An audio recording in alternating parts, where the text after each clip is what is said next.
Para tu escreveres uma tese ou para tu escreveres um artigo, qualquer tipo de trabalho científico, tu tens que ter uma pergunta que tu queres ver respondida. A malta procrastina muito. Essa é uma das maiores dificuldades. Vocês colocam um artigo lá dentro e aparece a referência feita. É 10 de 10. 80% de hipótese de ele pegar nisto, mas eu vou gostar de lhe responder. Então, teses. Muitos de nós vamos precisar ou já precisamos de analisar em testes, em trabalhos, escrever até artigos, ou alguns já estão a escrever ou vão escrever uma tese, seja de mestrado ou de doutoramento. Agora, é difícil, não é? Escrita científica, analisar, ler, pôr em prática, é tudo uma marosca do caraças, não é? É difícil, nós estamos tipo a falar com os nossos amigos normal e de repente temos de estar a escrever aqui todos com estes nomes e o que é isto, como é que se faz isto? Portanto, é para isso que cá estamos hoje com a Catarina. Muito obrigado por teres aceito o convite para estar aqui para ajudar a malta. Vamos perceber um bocadinho as dicas dela, ajudar-vos nessa dor, que eu também passei, sei bem que é essa dor, de tudo que é escrita científica. Portanto, bem-vinda, Catarina, e obrigado. Obrigada, Rafael. Obrigada pelo convite. Obrigada também pela introdução super dinâmica. É verdade, sem sombra de dúvida, a escrita científica é caótica. É caótica, é extremamente complicada, mas toda a gente que passa por lá percebe estas dores e quem está a passar vai perceber também e estamos todos no mesmo barco e isso às vezes ajuda a levar o barco para a frente. É perceber que não estamos sozinhos, né? Toda a gente está a passar um bocadinho pelo mesmo. É verdade. Sem dúvida. E antes de mais, obviamente, acho que é importante a malta te conhecer. Quem é que é a Catarina? O que é que ela tem feito da vida? Pronto, qual é o teu background, basicamente? Apresenta-te um bocadinho à malta. Certo. Eu tirei o curso de Psicologia, tirei a licenciatura, entrei em 2018 na Universidade do Porto. Depois avancei para mestrado, também em Psicologia, na mesma faculdade, na Universidade do Porto. E atualmente acabei o mestrado em julho de 2023. Defendi a minha tese e terminei. Acabou. Agora comecei a trabalhar em novembro e na minha área, em recursos humanos, a aplicar psicologia aqui ao contexto de trabalho. Está a ser muito giro, mas em paralelo, durante o meu curso, eu consegui manter uma página no Instagram chamada studies.notes, onde eu dou dicas de estudo. Porque basicamente eu entrei na faculdade assim, no resvés, sabes o que é entrar assim mesmo? 134. Entraram 150 pessoas no meu curso, no meu ano. E eu fui o número 134. Portanto, eu entrei ali mesmo resvés Campo de Ourique. Já foi, quase, já. Exato. E depois eu comecei a perceber, ok, eu tenho que mudar aqui um bocado o meu esquema de estudo e tenho que perceber como é que se estuda. E comecei a estudar um bocado sobre como é que nós aprendemos, como é que a nossa memória funciona. E então comecei a melhorar o meu desempenho académico, decidi partilhar isso nas redes sociais. E com isso, pá, tudo que é escrita científica e acabou por vir um bocadinho acumulado, não é? E fui aprendendo cada vez mais, então vim agora falar um bocadinho sobre a minha experiência a escrever a tese e todas essas coisas. Porque isto acabamos por tropeçar, não é? Nós não sabemos que às vezes que ela existe, ou sabemos que existe, mas não sabemos o que é, até tropeçar nela, tipo, as pessoas dizem, pronto, agora analisem este artigo, nós tipo, quem? Como? Quando? Agora escreva um artigo, nós, sobre isto, mas não sei nada sobre isso. Pois, também nem não quero saber, eu quero é que tu digas o que é que os outros sabem sobre isso. Não é? É um bocado isto, não é? Tipo, acho que é a primeira coisa que é importante desconstruir, que é essa, que eu sinto que é uma dificuldade de muita gente, como foi a minha, e acredito que também possa ter sido tudo, que é o que é suposto fazer numa escrita científica, escrever um artigo, uma tese, é uma investigação científica, ou seja, temos sempre que pegar na voz dos outros, o que é que os outros disseram. Se desconstruir um bocadinho para a malta tentar encaixar isto na cabeça do tipo, espera aí, como? Basicamente, para tu escreveres uma tese ou para tu escreveres um artigo, qualquer tipo de trabalho científico, tu tens que ter uma pergunta que tu queres ver respondida. Tu tens de tentar perceber uma determinada área que existe e que ainda não tem resposta e tu vais desenvolver uma investigação para isso. O que é que tu sabes que tem resposta ou o que é que não tem? Lendo muitos artigos e vendo o que é que as pessoas já falaram sobre, o que é que as pessoas acham que está a acontecer, quais são as ambiguidades que existem na área, porque podem haver autores a dizer A, autores a dizer B, e tu ficas tipo, what the hell? O que é que eu vou fazer agora, não é? E portanto é muito importante nós, antes de escrevermos qualquer coisa, qualquer investigação, nós temos que fazer um estado da arte. É isso que é um estado da arte. É como é que está a situação agora? O que é que a ciência diz sobre este assunto? Por exemplo, sobre stress em estudantes. O que a investigação diz sobre isto? Depois está disso difícil. É que ver. Dizem que está muito difícil e muito agreste. Acho que é isso que... Desculpa, mas é... É verdade. Mas depois disso é definir uma investigação, uma pergunta que não está respondida, lá está, pelos outros autores, e ir formulando a partir daí. Mas mesmo quando nós temos essa pergunta, nós temos sempre que fundamentar com a literatura. Yeah. Sempre. De onde é Portanto, que nós essa não vamos pergunta vem inventar a sequer? roda. O Exatamente. quê? Onde é que sequer essa pergunta vem? Às vezes pode estar numa conclusão de um artigo de alguém, não é? Sim, sim, Eh, exatamente. Muitos artigos têm, tipo, investigações futuras ou pistas futuras, e tu vais ler essa secção e lá diz: "Ei, era muito interessante saber mais sobre". Tu pegas nisso e desenvolves o teu artigo com base naquilo que o autor Sim. disse. Muitas Já é vezes é um assim. ponto de partida, sim, já é um ponto de partida. E para dar, contexto mal, por exemplo, quando tu falaste em estado de arte, é basicamente a revisão de literatura. É isso que a Catarina explicou, é de ir ler o que é que os outros disseram, como é que disseram, de onde é que vem, tipo, a tua pergunta, lá está, e o que é fundamento, não é? Que normalmente tem duas partes que se conectam de alguma forma, não é? Tipo, Sim, qual é a diferença entre X e Y, por exemplo? O X é uma coisa com a qual tens que investigar, o Y também, e depois procurar a investigação de malta que fale sobre as diferenças. exato. Expliquei minimamente o que é, certo? Sim, Acho que é mais ou menos isto. Atenção, eu estou a falar de um leigo e que foi tipo, ok, eu aprendi mais ou menos que isto é, fiz um artigo, uma tese e fui analisando artigos ao longo da minha vida estudante. A partir daí foi tipo, ok, arrumei a parte científica para o lado, porque sim, malta. Eu já admiti isto e admito aqui também. Eu não sou essa pessoa de todo, e estávamos a falar em off com a Catarina, era isso, tipo, eu e o científico não nos damos muito bem. Porque eu sou, não sei, pá, uma pessoa muito mais prática de querer desconstruir as palavras bonitas e explicar de forma tipo leiga ao máximo possível. Porque é isso que eu faço para mim.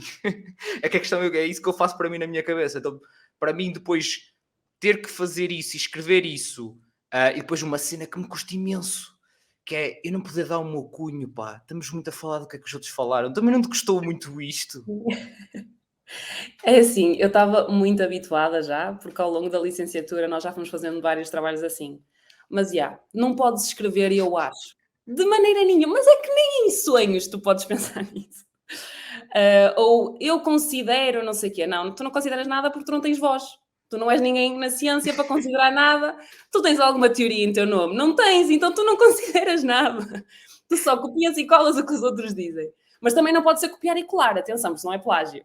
Yeah. Portanto, tens que reformular e refrasear, e esse processo também é extremamente chato, porque tens uma ideia que se resume em 5 palavras, mas não podes copiar, porque senão é plágio. Então Yeah. tens que pensar em mudar as palavrinhas para passar a mesma ideia de uma forma diferente e não ser plágio. Yeah. Pá, é um bocado chato. O que vale é que nessas cenas dos plágios, agora os estudantes próprios já sabem quais são as ferramentas que os professores usam para detectar o plágio, então vão vendo ao longo do tempo como é que está isso. Porque Yeah.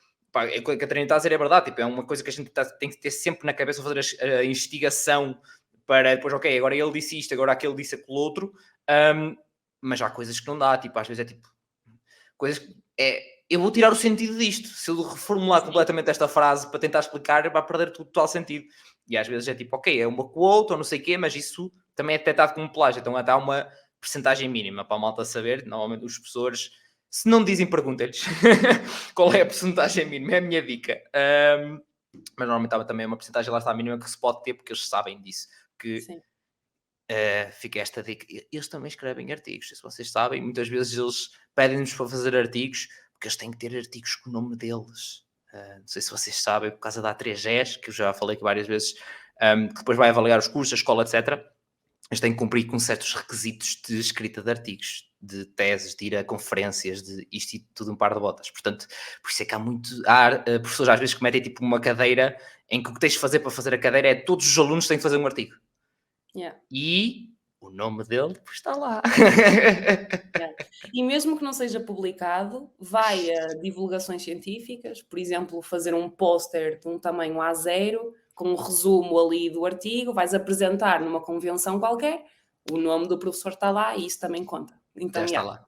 Yeah, 100%, 100%. E pai, isso foi bué de engraçado quando me fez tipo uma luz. Quando eu comecei a trabalhar para a 3G e soube disto, eu fiquei, fez-me uma luz do tipo, então é por isso que há aqui professores que estão sempre a insistir nisto. Yeah. Não tanto no meu curso, neste caso, que era licenciatura em Engenharia Informática, mas no mestrado em gestão de projetos e vi de outros colegas de outros cursos que, que efetivamente era, estavam sempre a insistir. E quando soube disse, malta, há uma razão. E eles, agora faz sentido. Eu pensei que fosse só a malta a dizer, eu pensava que era só as pessoas que eram egocêntricos, tinham lá o nome deles todos em todo lado, mas não, afinal há uma razão para isto. Sim. Foi bem engraçado, como a pessoa, lá está, mais informação, dá melhores conclusões. Claro, claro. Ora, aí está, portanto, é para isso que cá estamos também. Mas o que é que tu tens sentido que têm sido as principais dificuldades? O que eu já vi que também ajudas a malta nesse sentido, lá está, como tu disseste, nos estudos em geral, mas também já vi que fizeram várias perguntas sobre a escrita científica, porque te viram também a fazer a tua tese, etc. O que é que tu tens sentido até agora que têm sido as principais dificuldades da malta nesta escrita científica, seja em artigos ou teses? Olha, se for um trabalho random da faculdade, eu não sinto tanto isto que eu te vou dizer, mas se for numa tese que tem que ser durante um ano trabalhada e não sei o quê, a malta procrastina muito. Essa é uma das maiores dificuldades. E eu procrastinei muito, atenção. Eu foquei na minha tese. Quem não, não é? Quem Claro. não? Eu acho que trabalhei mesmo a sério na minha tese durante 3 meses. Mas eu comecei a trabalhar nela 1 ano e meio antes de entregar. Ia Jesus, 1 ano e meio. Exatamente. É aquele chamado ir fazendo a tal revisão de literatura, só que faço tipo hoje um bocadinho, daqui a um mês outro. Exato. Primeiro tens que definir o objetivo, depois tens que definir a metodologia, depois tens que definir o não sei quê. Pronto. E desde os primórdios mesmo da tese, 1 ano e meio, praticamente. Mas depois mesmo focada naquilo, 3 meses. Então é um processo extremamente cansativo e a malta procrastina demais. Porque é muito grande. Tu fazeres um estudo completamente sozinho é avassalador, é extremamente difícil. Então tu começas a achar que não consegues e não começas a procrastinar a tarefa e a menos que tu tenhas deadlines ali mesmo a sério, vai ser difícil. Pelo menos é essa a experiência que eu tenho tido. Ou tu tens um orientador que te cobra e um orientador que está lá e que diz até à semana X tem que me entregar X parte, ou então é complicado. É complicado. Isso não é nada fácil, primeiro, de existir um orientador assim. Primeiro ponto. E segundo ponto, os que põem deadlines, depois, se for preciso, durante um mês não respondem para dar essa deadline, tu ficas, então e agora eu continuo? Ou eu fico aqui à espera? Que eu não sei bem se posso continuar com o que tenho, porque o que vem a seguir depende do que eu fiz agora. Yeah. O que é que eu faço à minha vida, não é? Também sentiste um bocadinho isso.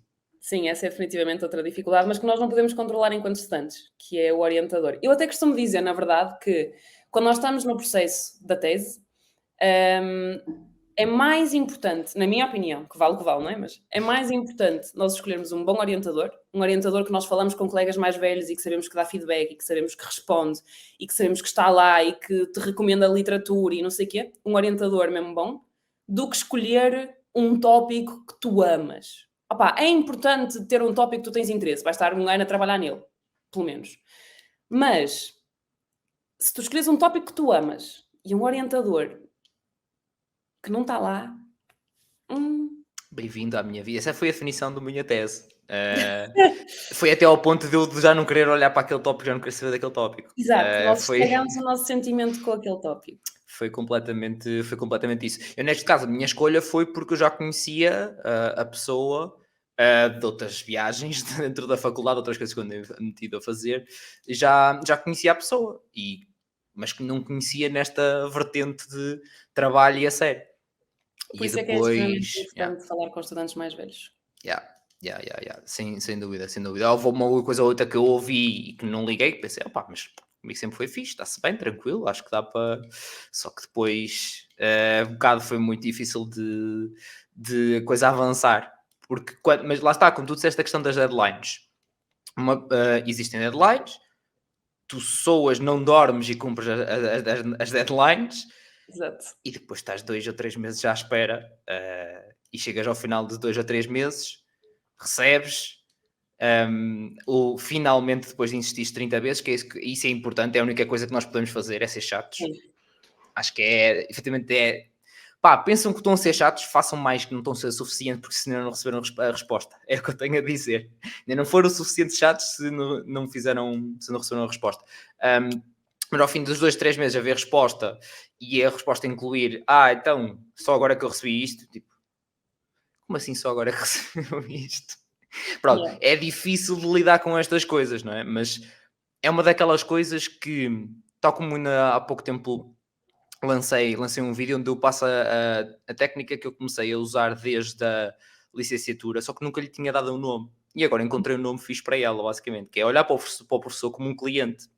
Uhum. E neste caso, sendo uma tese, não sendo, entre aspas, uma cadeira normal, continua a ser a mesma coisa. Se nós olharmos para o professor como um cliente, é muito mais fácil de nos chatearmos menos e de ter melhores resultados.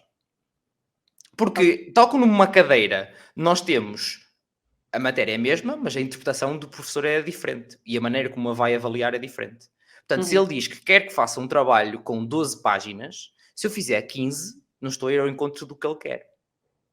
Certo? Claro, Aí, pá, verdade. mas era super importante por esta parte. Vais levar no focinho por teres 15 páginas e não tens 12. É tipo, malta, brace yourself, é o que vai acontecer. Yeah. E isto é um exemplo, se calhar estúpido, mas para dar um exemplo do que é que eu estou a dizer. Tipo, um requisito, se não vais em encontro daquilo que o professor pede, não te vai dar a nota que tu queres. Mas se tu fores, certo? Uhum. Então, eu dou exemplos nesse vídeo, por exemplo, em relação a isso, a várias cadeiras diferentes, que uma era uma coisa mais contínua, a outra era para um teste, e é importante, numa tese também, eu dou em conta o que é que o professor quer, ou seja, a investigação é tua, certo? Mas o professor diz, mas agora deves ir mais para aqui, agora deves ir mais para acolá. Eu não estou a dizer para não dar a tua opinião, uma pessoa não deve dar a sua opinião e debater o tema. Estou a dizer chega a um ponto que nós todos sabemos qual é, que é, ou eu vou pela minha e o orientador já não está do meu lado, ou eu vou pela dele e qualquer coisa, na defesa, ele vai estar do meu lado. São perspectivas um bocadinho diferentes. Eu não estou a dizer para ir contra algo que é super básico para vocês ou para dizer que sim a tudo, não é isso. Nós sabemos é aquele termo de eu tenho a minha opinião, não concordo com a dele, mas quem é que me vai dar a nota? Yeah. É por isso que eu digo que é um cliente. Porque no mercado de trabalho é exatamente a mesma coisa. Nós damos e damos e damos as sugestões ao cliente, mas se ele quer daquela maneira, pá, está avisado. Se ele quer daquela maneira, é ele que vai pagar. Certo? Na escola, no ensino superior, pá, são os que nos dão as notas. O que é que nós vamos fazer? Só vai dar piores problemas. Eu entendo, eu juro que entendo, de facto. Mas eu também acho que se tu levares uma fundamentação bastante sólida para tu quereres determinada coisa, acho que até podes ganhar a admiração do professor. Estás a ver? Claro, Porque se claro. tu só aceitares aquilo que o professor diz, ele vai ficar, ok, isto é um pau mandado, também não tem autonomia, e o objetivo na tese é Exatamente. nós termos autonomia. Atenção, esse é o principal 100%. propósito. Isso é que é tão difícil. E é extremamente difícil, é muito assustador, do nada, no último ano, dizerem agora faz sozinho.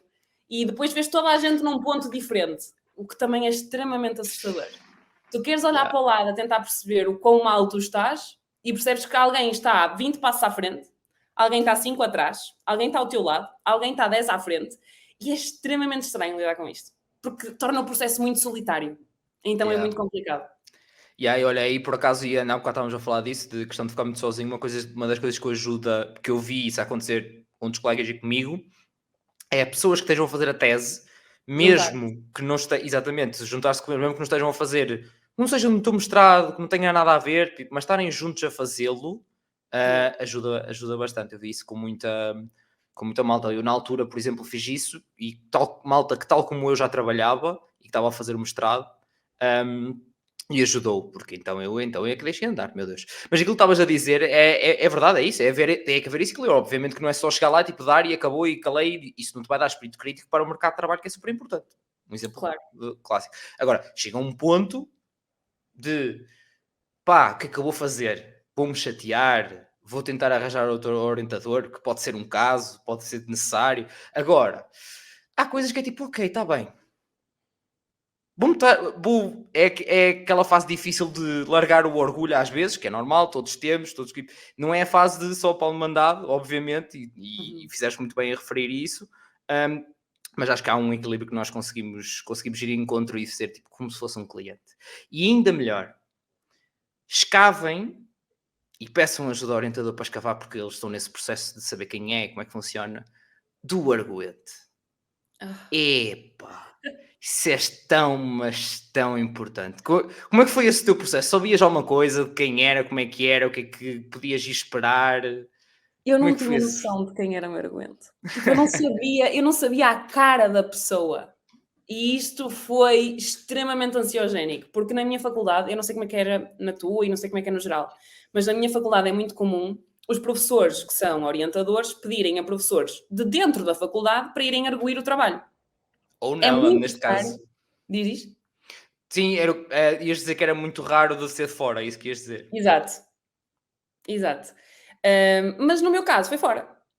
Foi fora, uma pessoa que eu nunca ouvi falar na minha vida, e uma coisa que eu acho que é extremamente importante para nós ganharmos aqui algum conhecimento de quem é que é a pessoa e o que é que ela valoriza e o que é provável que ela vá pegar no dia da defesa, porque a defesa estrutura-se em duas grandes partes. Uma, apresentação, onde o estudante tem que apresentar durante algum tempo, normalmente 20 minutos, o seu trabalho todo, portanto, trabalho de um ano, apresentado em 20 minutos, muito bom. Também complicadíssimo. E depois a parte da arguência, que é tipo, o arguente vai chegar lá e vai depositar perguntas e tu vais ter que defender o teu trabalho. Vais ter que provar que aquilo é bom de alguma forma e a tua nota vai depender da forma como tu argumentas. Yeah. Então, como eu não tinha a mínima noção de quem era aquela pessoa, eu não sabia o que ela valorizava, o que é que ela tinha estudado, nada, zero. Nicolas Batatóides, zero mesmo. Então o que é que eu fiz? Comecei a procurar artigos que ela tinha publicado. E eu acho que isto é extremamente importante. Porque depois isso mostra-te que tipo de teorias é que ela costuma abordar, que tipo de temas é que ela costuma abordar, que tipo de metodologia é que ela costuma utilizar. E isto pode-te ajudar a compreender que tipo de lentes é que ela vai usar, a pessoa, quando estiver a ler o teu trabalho. E outra coisa que eu também acho que é extremamente importante é dares a tua tese a alguém. Tipo, já terminaste a tese, está tudo terminado. Tu pegas na tese e vais falar com uma pessoa que não tem nada a ver com a tese, que não esteve contigo, mas que tem algum conhecimento sobre a academia, ou que já tirou um curso superior, ou uma cena assim do género, mais ou menos na mesma área, ou uma cena assim, entrega-lhe a tese e diz, faz perguntas. Tipo, aponta tudo o que tu tiveres aí, de bom e de mau, aponta, porque mais vale eu saber agora em antemão e preparar-me minimamente, do que depois chegar lá na hora e ficar com nervosismo e não conseguir responder Yeah. nada. 100%, 100%. Pá, e se for alguém do lado científico, que, por exemplo, a mim, em alguns cursos pode ser, pode não ser uma pessoa que neste momento até esteja numa área científica e que lá está, tem artigos, mas que esteja do lado empresarial ou coisa do género. Pode ser. E aí, se calhar, o LinkedIn também pode ser uma ajuda para ir pesquisar, Uhum. saber quem é a pessoa. Eu, no meu caso, já sabia quem era.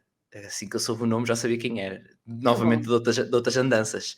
Não foi uma Não boa foi? notícia. Não foi uma boa notícia saber quem era, porque era igual ao litro. A única coisa que eu sabia era, estou lixado. Era a única coisa que eu sabia, era logo. Mas, tipo, não interessa qual era a pessoa, sabia. Já fui. Há coisas que simplesmente já fui.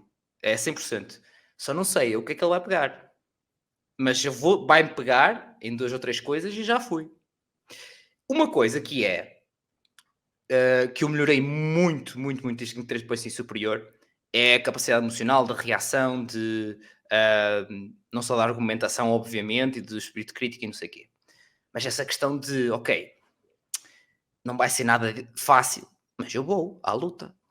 E vou com a mentalidade de, eu vou sair de lá com isto tratado. E isso é importante. Porque se já foste derrotado, então já foste. E há malta que infelizmente, depende da fase da vida, do grau de maturidade em que está, que todos passamos por essas fases, chega lá e depois tipo, já vai mais derrotado Yeah. do que com eu. Não, eu vou sair de lá com isto, coisa. Então, pessoas que já me tinham visto em variedíssimas apresentações, defesas e não sei o quê, e que sabem emocional, que mexo muito os braços, não sei o quê, dizem que eu nunca estive tão calmo na minha vida como naquele dia. E foi de propósito. Eu sabia com o que é que estava a lidar. Portanto, tinha que ser dessa forma. E Certo. depois comecei com o tipo de pessoa, lá está, o estilo, já conheces, não conheces, maneira de escrever, de dizer, de falar. E quando é uma pessoa que naturalmente pode ser mais agressiva, o que é que tu fazes em contrário? Puxas para o lado calmo e emocional, que é para Para balançar desarmar. ali, não é? Para desarmar? Para desarmar. Então essa foi a minha técnica. E foi um bocadinho por aí, porque eu conhecia perfeitamente a pessoa. Perfeitamente. Tinha lidado na primeira pessoa com ela. Então, e ela já não se lembrava de mim, não havia história, não tinha havido stress entre nós de maneira nenhuma. Atenção, eu já sabia qual era o estilo. Então, como eu sabia o estilo, sabia, ok, eu vou-me lixar, é 100% como vou lixar, que não tenho hipótese. Não tenho a mínima hipótese. Porém, contudo, não obstante, eu vou-me safar o que posso. Para sair de lá com aquilo feito que é o mais importante. E depois, depende da abordagem que tu tenhas e do que é que tu necessites também. Porque eu, no meu caso, e vou dar este testemunho que não é o que eu digo que a malta tem que ser onde tem que ser. Foi a minha experiência daquilo que eu escolhi fazer. A minha perspectiva em relação ao segundo ano de mestrado e da tese era de fazer, não era de fazer bem. Por duas razões. Primeiro, eu já estava a trabalhar. E segundo, porque eu vi que não ia dar a bom porto, também por duas razões. Primeiro, orientadora. E segundo, porque a parte científica em si não me estava a acrescentar e eu sabia que não ia-me acrescentar o que eu queria para o mercado de trabalho. Estava a ser demasiado teórico, demasiado insistir no mesmo e não acrescentar, como eu gosto sempre de saber que me acrescenta alguma coisa para eu poder aplicar na realidade. Daí eu dizer que não gosto muito da parte científica, que eu gosto do conhecimento científico, que é importante para toda a gente, obviamente, das descobertas são feitas, análises são feitas, perspectivas diferentes. Não gosto é que está sempre a insistir no mesmo. Eu gosto de várias opiniões, não gosto de estar sempre a ter que dizer o que é que os outros disseram. Tipo, para mim nunca me encaixou muito bem nessa perspectiva, porque eu gosto de recolher as opiniões e depois formalizar a minha e pôr em prática e testar. É um bocadinho isto. Então, o resultado foi, pronto, chegou a uma certa altura do ano de tese que eu fui, pronto, isto é para fazer, não interessa, já não interessa o resto. É para fazer. Atenção, se desse, obviamente que eu quereria ter a melhor nota possível. E é o que, não é? Obviamente o brio, o orgulho pelo que nós fazemos, etc. Eu, na fase em que estava, simplesmente tive de tomar decisões. Já trabalhava, já tinha podcast, e para mim era a terceira coisa, era a tese, porque era de terminar o mestrado, porque o primeiro ano, top. Professores top, acrescentaram top. Fiquei a saber imenso para aplicar na realidade, que é o que todos queremos ao final de contas, não é? Aprender para pôr na realidade. Mas, segundo ano de tese, eu não senti que me acrescentou assim tanto para aquilo que eu queria. Não sei se sentiste muito isso também em relação ao primeiro ano, se o segundo ano foi mais desgastante do que te ajudou para agora para o mercado de trabalho. Como é que foi as tuas sensações? Eu acho que sobre isso que estavas a dizer, eu até tenho duas coisas a acrescentar. Que a primeira é, vamos tirar de cima o peso de que a tese tem que ser o teu melhor trabalho da faculdade. Não tem. É só mais um. Que por sinal fazes sozinho. Ok. E se calhar por causa disso é que nós colocamos tanta pressão de que tem que ser bom, porque senão as outras pessoas vão ver e fui eu que fiz sozinha e não sei o quê. É só mais um. É só mais um. Não tem que ser o melhor. E eu acho que isto é uma coisa... A partir do momento em que eu virei esta chave, eu destravei bastante. Porque até lá, eu quase que não avançava porque eu sentia que não ia ficar incrível. E não vai ficar incrível, não vai ser o máximo que eu vou conseguir dar. E portanto, porque eu também estava a estagiar ao mesmo tempo que estava a fazer a tese, também trabalhava 8 horas por dia. Só tinha a sexta-feira e o fim de semana livre. Então era complicado gerir. E portanto, como eu sentia que não ia conseguir dar tudo e ter o melhor resultado, então eu procrastinava. A partir do momento em que eu pensei que se lixe, é só mais um trabalho, eu vou dar o meu máximo, mas é o meu máximo que eu tenho agora. Se eu entregasse em época especial, era provável que eu conseguisse fazer melhor, porque tinha mais 5 meses para fazer. Mas eu quero entregar agora. Eu tenho esta deadline e eu quero entregar no verão. Portanto, eu vou fazer o máximo que eu consigo com o tempo que eu tenho disponível e os recursos que eu tenho disponível. Pronto. Vou parar de me cobrar a perfeição. Vá. E eu acho que isso é uma coisa que as pessoas também têm que começar a normalizar quando pensam em fazer o processo da tese. E depois, se me acrescentou muito... Eu acho que o processo em si da tese me acrescentou, no sentido em que desenvolveu o sentido crítico, a capacidade de síntese, porque eu li, não sei quantos artigos. A pessoa perde muito facilmente a conta, não é? Juro. Foi muita coisa que li, muita coisa que pensei, muita coisa que consultei, e no final das contas a minha tese teve 30 e poucas páginas.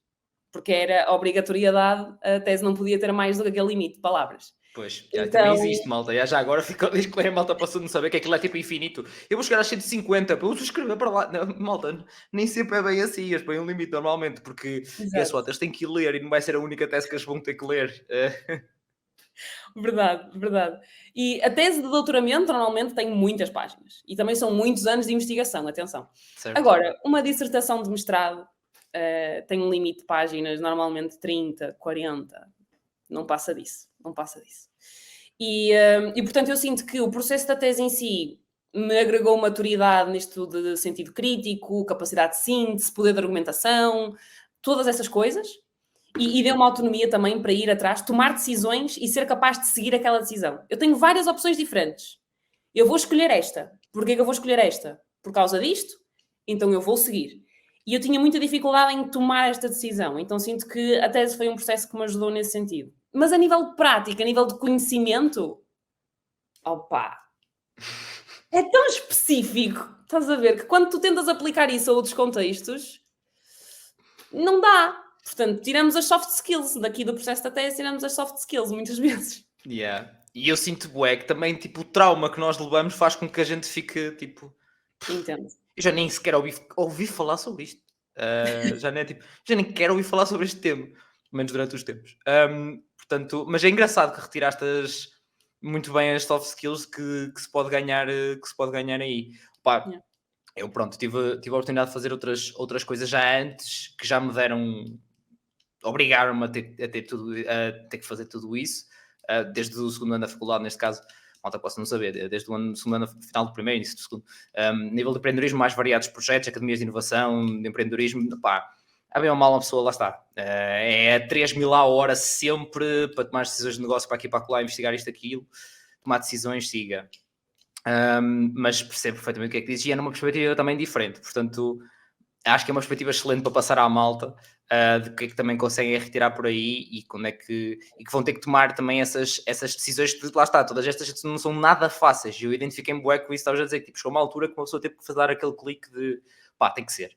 E foi mesmo, a mim também foi quando eu simplesmente esqueci a pressão toda de fora, que alguma nós criamos sozinha, primeiro ponto, não é? Outra é criada por pessoas que estão ao nosso lado, família, amigos, seja o que for, não é? Tipo, ou porque os vemos estão a fazer tese ou coisa do género, então tipo com aquela exigência, ou porque um clássico, a mãe pergunta como é que está a tese, tipo, aquelas só isso, e às vezes uma pessoa já parece que está tipo, já me está a perguntar outra vez, ai, Jesus, eu não fiz mais nada ainda, não é? Acho que é muito isto. Sim. Então, quando eu meti isso tudo de lado, e simplesmente defini eu as minhas prioridades, tomei a decisão de uma vez que é, ok, eu já sou independente e o meu trabalho, as contas são pagas pelo meu trabalho, portanto, trabalho em primeiro lugar. Segundo lugar, o podcast está a ter impacto, é uma coisa que eu gosto de fazer, é isto a segunda prioridade. Em terceiro lugar, vem a tese, porque é só para ter o do canudo e para não desistir a meio do ano.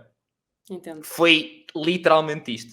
Porque, como eu disse, primeiro ano, inacreditável. Eu aprendi imenso sobre a área e com pessoas que sabiam imenso sobre a área. Nas mais variadas partes da gestão de projetos. O segundo ano foi chatear-me.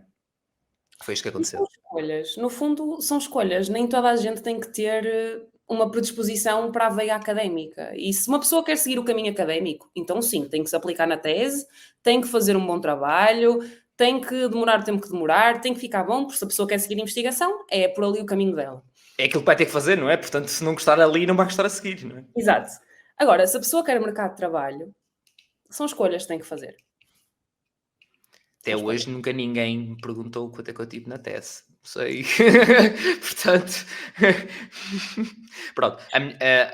Neste caso da gestão de projetos, pá, claro que depois a minha área é muito específica e não tem nada a ver, porque nunca, neste caso de informática, nunca nem sequer quer saber a média do curso. Há áreas em que sim, que isso importa, ponto final. Ou é decisivo, por exemplo, a medicina por escolher a especialidade, pronto, todos esse tipo de coisas, ok? Depois depende das áreas de cada um, obviamente. Mas também das testemunhos que eu sempre tive em termos de gestão de projetos, também nunca quiseram saber de quanto é que foi a tese, porque na realidade, na prática, isso não importa nada. Sim. É que se formos a ver, na verdade, não importa absolutamente nada a nota em si.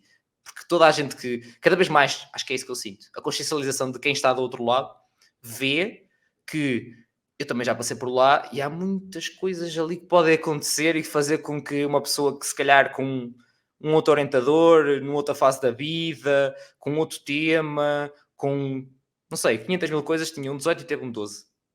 Yeah. Ou teve ou o contrário.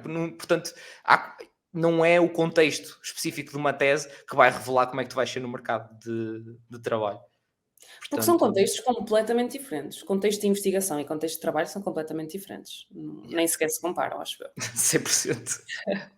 Meu Deus. É tipo, meu Deus. Mas há duas coisinhas que, entretanto, a gente a desenrolar da conversa, e isto do nada já passou mais de meia hora de conversa, porque a conversa está a ser boa, está a desenrolar, é importante. Há duas coisinhas que eu acho que é importante deixar à malta, que é, nós não chegámos a falar na parte da revisão da literatura, do estado de arte, uma coisa que a malta normalmente precisa muito e que ajuda, pode ajudar, digo já, que é aqueles softwares para referências. Porque, Juro. malta, no final, não é só tipo, pronto, vocês depois vão aprender norma japa, essas coisinhas todas muito bonitas para fazer as referências aos autores, pronto. No final tem aquela listinha também, com toda a gente da qual vocês falaram. Portanto, para vocês não quererem bater com a cabeça na parede a fazer isso um a um, há coisas que vos podem ajudar. Portanto, Catarina, o que é que tu tens aí de dicas para a malta nesse âmbito? Fazer referências à mão é tortura. Portanto, a menos que vocês se queiram punir, malta, por favor, não façam. A sério, existem atualmente muitas ferramentas boas até que fazem isso por vocês. Vocês colocam um artigo lá dentro e aparece a referência feita. É 10 de 10, ok? E eu tenho duas sugestões, na verdade, Mendeley e Zotero. Qualquer uma das duas é boa. E qualquer uma das duas encontram tutoriais no YouTube sobre como utilizar. São bastante intuitivas, mas mesmo assim, se precisarem, tem tutoriais no YouTube sobre como utilizar. Então, por favor, não façam à mão. Quando estiverem a ler as vossas coisas também, mantenham as leituras organizadas, porque lá está, lê-se muita coisa. E aquilo que vocês estão a utilizar na introdução, para fazer o estado da arte que nós falamos há bocado, de como é que está a situação neste momento, não é? Na literatura e na ciência e assim, podem haver coisas que vocês leem que não vão utilizar, mas que vão utilizar mais tarde, quando estiverem a dizer, estes foram os resultados que eu obtive quando passei o questionário. Segundo o autor X, estes resultados dizem que... Onde é que está o autor X? Lá na altura em que vocês leram a introdução e tiveram a fazer o estado da arte e tudo mais. Portanto, mesmo que não usem para essa fase, podem utilizar depois para a discussão. Apontem. Artigos que leem, apontem aquilo que é importante. Apontam o título e têm um bloco de notas com o título do título, o título do artigo, têm um bloco de notas com o título do artigo e depois em baixo as coisas que foram importantes desse artigo. Façam isso e depois, no final, coloquem todos os artigos numa dessas plataformas, Zotero, Mendeley, o que for, e no final vai ser muito mais fácil ir buscar informação, porque em vez de estarem a ler novamente tudo do zero, não, só vão estar a ver especificamente o que é que foi importante. Fazer no computador, melhor ainda. Porquê? Ctrl F, pesquisar palavra-chave, vai direitinho ao sítio. Eu acho isto incrível. Não entendo quem imprime artigos. Não entendo quem sublinha artigos para a tese. Opa, a menos que o artigo seja a base da tese. Opa, não entendo. Eu vou procurar, tipo... Meu Deus, tu devias ver malta, tipo, ao meu lado, lia, tipo, um artigo. Estávamos lá, tipo, 3 horas à noite, depois de vir do trabalho, durante a semana. Íamos trabalhar para a tese, estavam ali, tipo, 3 horas para conseguirem ler um artigo que estavam mortos. E eu, tipo, já tinha visto, tipo, 10. E eu, tipo, vou pesquisar, agora deixa ver se este dá. Introdução, conclusão. Não, este não interessa. Introdução, conclusão. Este não interessa. Temos que fazer uma triagem dos artigos também. Juro, não temos que ler tudo de fio a pavio. Não, lê o abstract. O abstract é importante. Exatamente, Ok. o abstract. O abstract é basicamente o resumozinho que diz qual é o propósito do estudo, quais são os resultados e quais foram as conclusões. Também é super fixe. É um parágrafo, resume-te ali basicamente tudo. Se o abstract for interessante, então aí sim tu vais começar a ver se a cena é importante. Mas só quando tu tiveres a certeza, normalmente é na discussão, pelo menos para mim era, se os resultados fossem relevantes, era na discussão que eu ia ver aquilo. Se aí a discussão fosse interessante, é que eu ia ler o artigo todo. Porque se tu vais a ler tudo, Meu Novamente, Deus. estrutura. É queimar pestanas mesmo. E Mesmo. tempo, e Sim, tempo, só vives em função daquilo, não sim. dá, não pode ser, não pode ser. 100%, 100%. E, já agora, para acrescentar essa questão dos softwares, primeiro, quando vão, tipo, sei lá, ao CC Lab, ou seja o que for, vocês vão à net ver os artigos dos Science Direct, ou acho que é isso que se chama também, se chamava um dos sites onde vais buscar os artigos, tem lá quase sempre um botãozinho de export para um tipo de fecheiro. Situação. Ponto .bib, ou já não me lembro, acho que era ponto .bib, assim, uma coisa qualquer. Algumas vezes, alguns desses sites já têm tipo export to Mendeley. Se tiver um Mendeley aberto no PC, tipo, já fica lá. Tipo, ou seja, vocês acabaram de... Ok, li, interessa, pronto, vai. E já fica para lá. Quantos e quantos e quantos e quantos artigos que eu, tipo... Chega uma altura, estava a escrever a tese e eu... Agora não tenho um autor para isto. Para dizer esta parte, que isto faz sentido, ok. Mas eu lembro-me de ver, de ler. Onde é que isso está? Espera aí. Mendeley? Está aqui. É a última vez... Fechei a última vez aberto ou adicionado aqui há 5 meses atrás. Eu, pronto, eu bem me lembro que isto tinha sido, mas se eu não tivesse guardado, nunca mais. Tipo, nunca mais.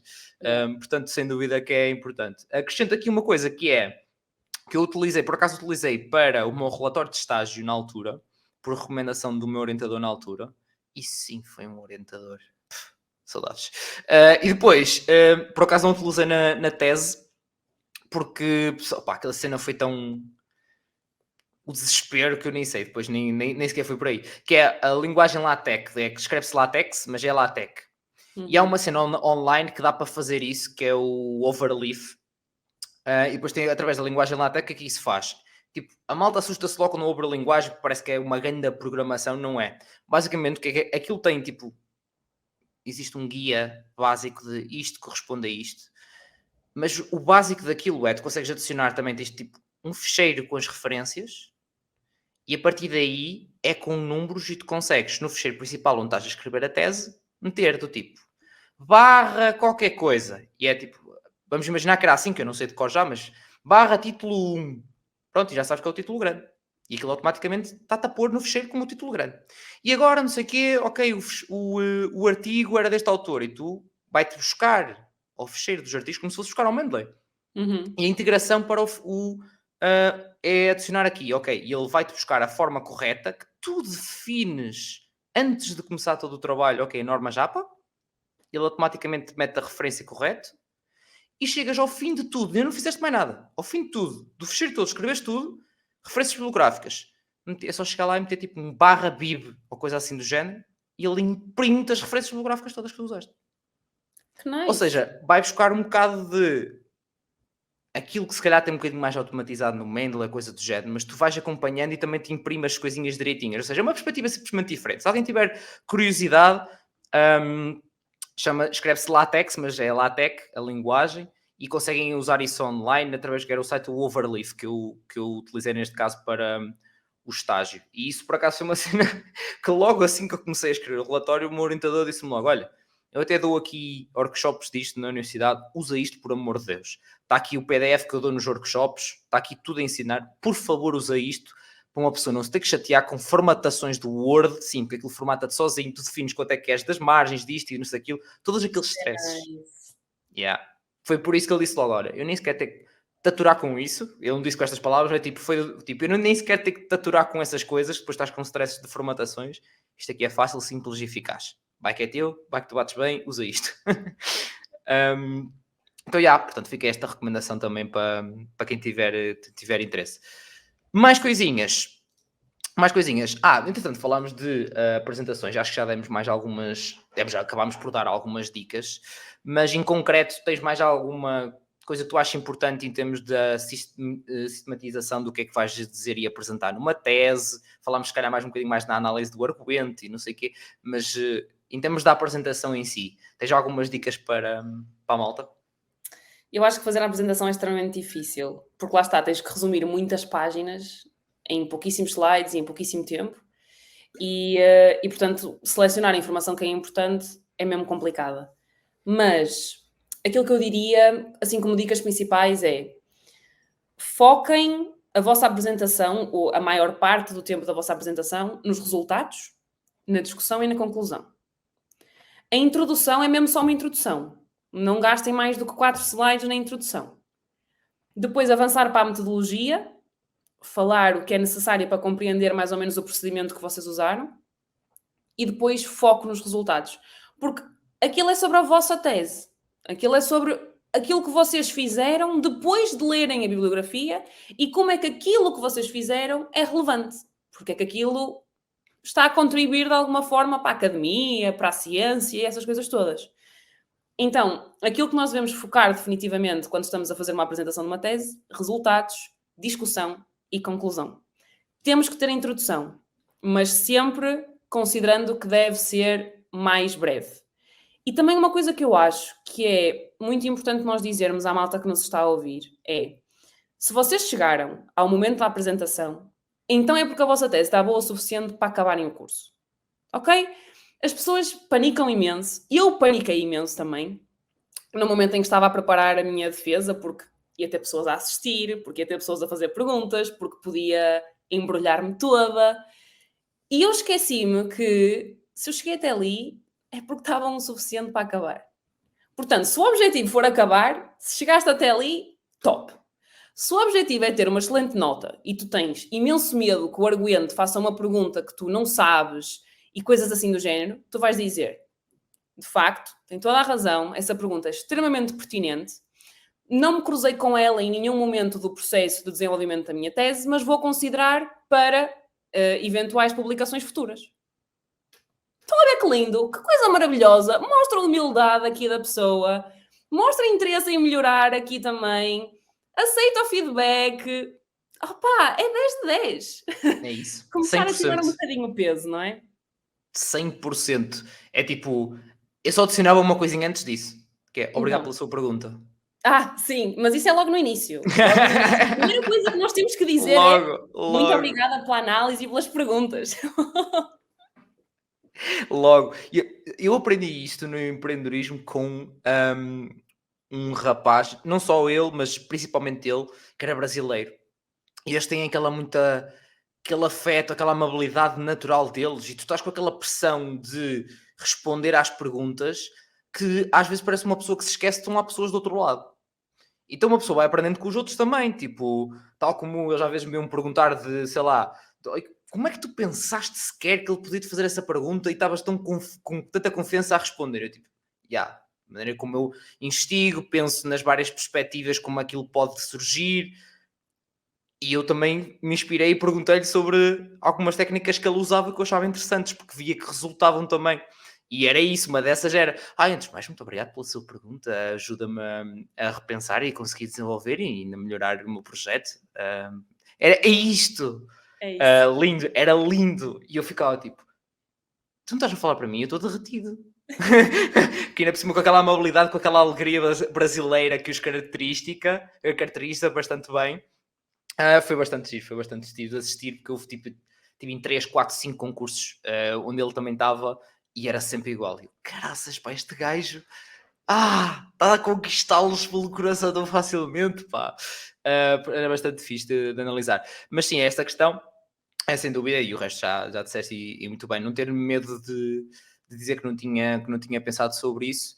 E aquilo que eu falei há bocado, não tenham medo de ir buscar a parte emocional da cena, porque normalmente eles muitos tentam ser muito rijos, muito sérios ali, e não estou a dizer para brincarem, estou a dizer para usarem o emocional da coisa. É muito, muito engraçado, porque por dentro estás-te a rir, estás a ser sincero, não estou a dizer para vocês inventarem, por dentro riste porque vês que do outro lado desarmaste. E de repente está ali uma pessoa, quando tu achavas que de repente era um monstro que te queria atacar, não é? Aquela cena que uma pessoa fica muito tipo dos argumentos, do medo dos argumentos, que é normal, atenção, não é? Mas que é muito giro, é muito giro. Sim, porque não deixa de ser um ambiente formal, não é? Mas eu fiquei muito curiosa para saber um exemplo. Desculpa. Sim. Eu por acaso eu ia até chegar aí, que foi uma cena, para tu veres ao ponto que eu fui e estou a partilhar isto com a malta, e eu não recomendo fazerem isto. Não recomendo. Foi um desafio que eu fiz direto.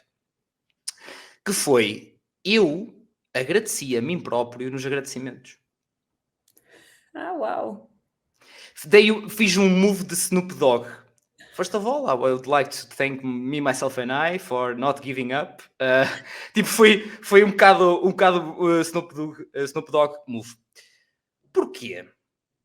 Se tu pensares, estás a desviar, quando conheces a pessoa, estás a desviá-la de pegar noutras coisas. E esta eu sabia, era fácil de defender. Porque ele assim não vai pegar noutras coisas. Eu fiquei tipo 80% de hipótese de ele pegar nisto. Mas eu vou gostar de lhe responder. Então, pegou. Olha o ponto de chegar uma pessoa, um arguente, e chegar à apresentação, e das primeiras coisas que diz é: olha, primeiro que tudo, isto não faz sentido nenhum você estar a agradecer a si próprio nos agradecimentos. Eu tipo, primeiro ainda fiz aquela de surpreso. E depois o exemplo foi, sabe, eu apresentei em janeiro de 2021, ou seja, foi Covid all over the place durante aquele ano todo, não é? Ano anterior todo.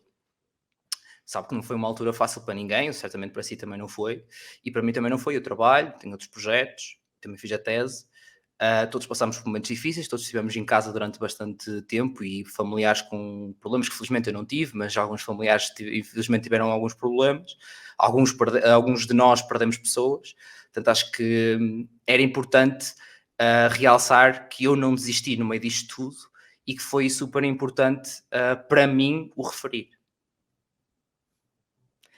Então, percebes? É muito fácil de dar a volta. Isto foi o meu lado maquiavélico, foi o primeiro, entre aspas. Porque o meu lado principal foi, porra, também mereço. Porque toda a gente me diz, concentra-te nisto. E eu digo, não me vou concentrar nisto, eu vou fazer isto para acabar. E chego ao fim e vou acabar e vou conseguir acabar isto. Mas graças a quem? Graças a mim. É isso que essa parte é importante a malta se lembrar e fixar. Porque tu acabaste a tua tese graças a ti, Catarina. Não foi graças a mais ninguém. Sim, é verdade. Por mais suporte que eu tivesse tido da minha orientadora, que por acaso foi 10-10, mas... Foi 100% graças a ti.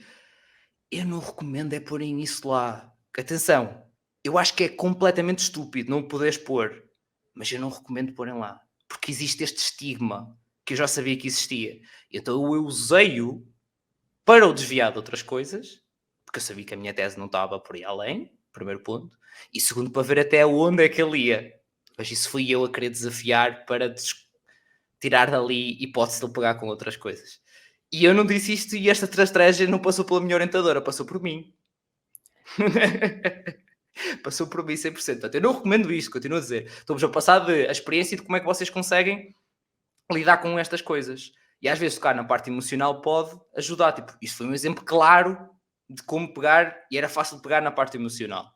Às vezes tem a ver com a maneira como vocês também colocam a voz, como falam, como é que fazem o vosso discurso. Como eu fiz agora, é isto, é só isto. Ajuda também à compreensão e à empatia que se cria do outro lado. Mas pronto, são outras técnicas já da apresentação, que depois eu posso fazer todo um vídeo, explicar sobre isso. Mas pronto, foi esta técnica, este é o exemplo mais claro que eu tinha para explicar pôr o lado emocional.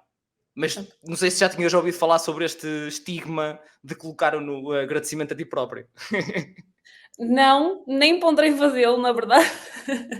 E também acho que não utilizei nenhuma estratégia emocional na minha tese.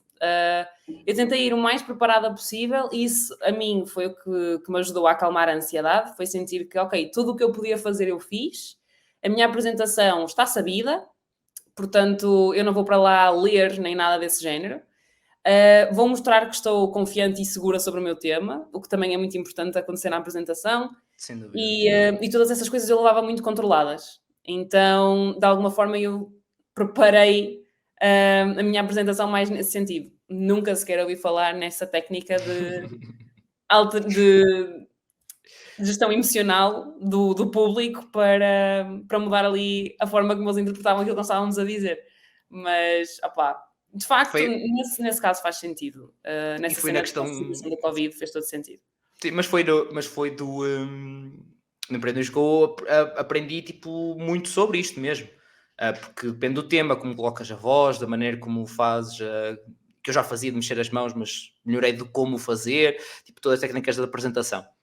Mas obviamente isto tipo foi a 50ª coisa da qual eu pensei porque era importante para a apresentação. Tu disseste, e obviamente, e que já falámos, que é de prepará-la, de pensar efetivamente em coisas concretas do trabalho, o que é que ele pode pegar, o que é que ele pode perguntar, o que é que eu vou responder, de que maneira que eu posso colocar isso, tipo, obviamente também há coisas que consegues deixar em aberto na apresentação de propósito, que esta é a dica base de qualquer apresentação, para eles perguntarem.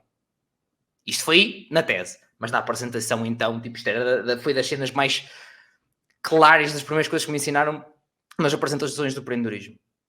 É que as pessoas gostam de fazer perguntas e deixar tipo, olha, espera aí que eu descobri isto. Olha, te esqueceste disto. Olha. E as pessoas gostam disto. Então tu dás esse mimo. Só que a seguir tu estás preparado para isso. É incrível. Mas é isso que se acaba por fazer. Nós fazemos por preparar aquilo que pode falhar. Muitas vezes não pensamos em deixar em aberto de propósito. Era exatamente isso que eu estava a pensar. Eu não levei essa estratégia, mas eu preparei-me para possíveis perguntas que podiam acontecer. Ou seja, eu não deixei perguntas de propósito, mas elas estavam lá. Exatamente. Que é excelente, atenção. E por vezes é também desviar. Porque é tipo, umas vezes pode só ser, ok, isto é importante se calhar eu falar, mas eu não tenho muito tempo para o fazer. Então vou deixar aqui em aberto para que ele pergunte e eu vou responder e aí já tenho mais tempo para falar.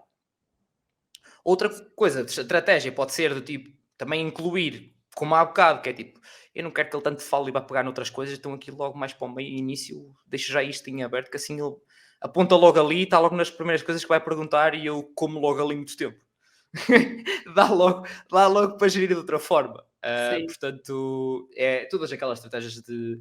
eu é mais isto, é a parte de comunicação, da apresentação, impecável, foi para isso que é para isso. Como eu disse desde o início, malta, parte científica, leiga, deixo para a Catarina, e foi o que aconteceu neste episódio.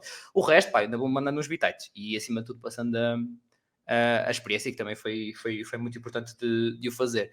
Uma última coisinha, que ainda não tocámos, tem a ver com a malta muitas vezes questiona, e foi neste caso uma questão que surgiu até do Discord, da comunidade do Discord, que é: a tese tem que estar relacionada com a área da licenciatura? Não. Tu até podes fazer um mestrado numa área que não necessariamente é direta da tua licenciatura. Imagina, eu tirei a licenciatura em Psicologia. Eu podia ir tirar um mestrado depois em Gestão. Nada me impedia de o fazer. E aí a minha tese, muito provavelmente, não ia tocar em Psicologia, que foi a minha licenciatura. Então, em primeiro lugar, não. Agora, se a tua tese tem que ser sobre um tema do teu mestrado, opá, sim. Dá jeito que seja um tema... De alguma forma, tem que tocar, não é? Exato, dá jeito que de alguma forma... Não é dar jeito, tem mesmo que ser. De alguma forma tem que tocar em alguma área do teu mestrado. Agora, não tem que ser completamente um tema que tu aprofundaste no teu mestrado. Muito pelo contrário. Por exemplo, o meu mestrado era em Psicologia das Organizações Social e do Trabalho. Portanto, nós trabalhamos muito aqui contexto laboral, tipo contexto de trabalho, organizações de trabalho e todas essas coisas. A minha tese foi sobre organizações de voluntariado. Nós nunca falamos disto na faculdade, mas nunca. Nem a minha própria orientadora tinha muita investigação nesse sentido. Portanto, é possível que a nossa tese seja de facto num tema que não abordamos muito no nosso mestrado, mas que toca em alguma coisa que nós tocamos no nosso mestrado. Eu falei em motivação, em compromisso, em satisfação das pessoas no contexto de trabalho. Na minha tese, eu falei sobre compromisso em organizações de voluntariado. Portanto, eu toquei num dos tópicos que falei no mestrado, mas numa população-alvo completamente diferente. E isto é execuível em qualquer área. A tua tese vai ser tão específica que muito provavelmente vais acabar por trabalhar num tópico que não aprofundaste no mestrado. E é ok. 100%. A mim foi as competências dos gestores de projeto se influenciavam o sucesso dos projetos. Aí começou por ir mais para a parte de competência digital ou coisa assim do género, e depois começou a ter que abrir um bocadinho daquele lado. Mas foi interessante porque também foi estratégico, foi uma cena que eles, que a orientadora e outros professores no início, quando nos começaram a ensinar e a ajudar na metodologia de o que é que havia, o que é que podíamos escolher, como é que podíamos fazer, início de revisão de literatura, etc. Basicamente que é, não escolham coisas que é tudo por explorar. Se aquilo que nós falámos da pergunta de, normalmente é duas partes, uma delas, pá, tens que ter fundamento. A outra, se calhar, mais por descobrir e menos, mas não vai ser fácil para ti e provavelmente não te vão deixar passar se uma dos lados não tiver muito fundamento já. E foi por aí que foi do tipo, o sucesso dos projetos, por exemplo, é uma coisa muito batida a nível de investigação científica. Mesmo muito batida. Mas eu adicionei uma parte que muito pouco é falado. E assim dá para equilibrar ali, deu para equilibrar ali a situação. Sem Portanto, e o que tu disseste em relação ao... É 100% verdade.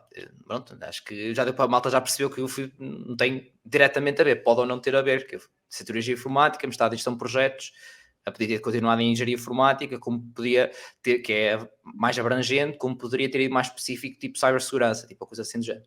Portanto, existem essas 3 vertentes que podes seguir basicamente no mestrado, é tipo mudar de área, ficar na mesma abrangente ou ir para uma mais específica. Estas opções que tem.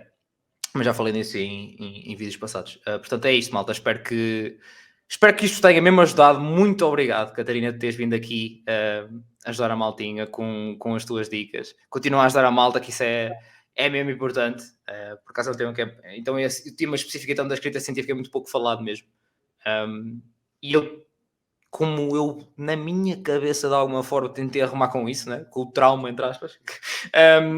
Depois foi preciso mesmo, tipo, a malta começou a pedir ou perguntar dicas ou falar sobre isso e eu, pronto, depois foi tipo, vou falar com a Catarina. Foi logo que eu passei.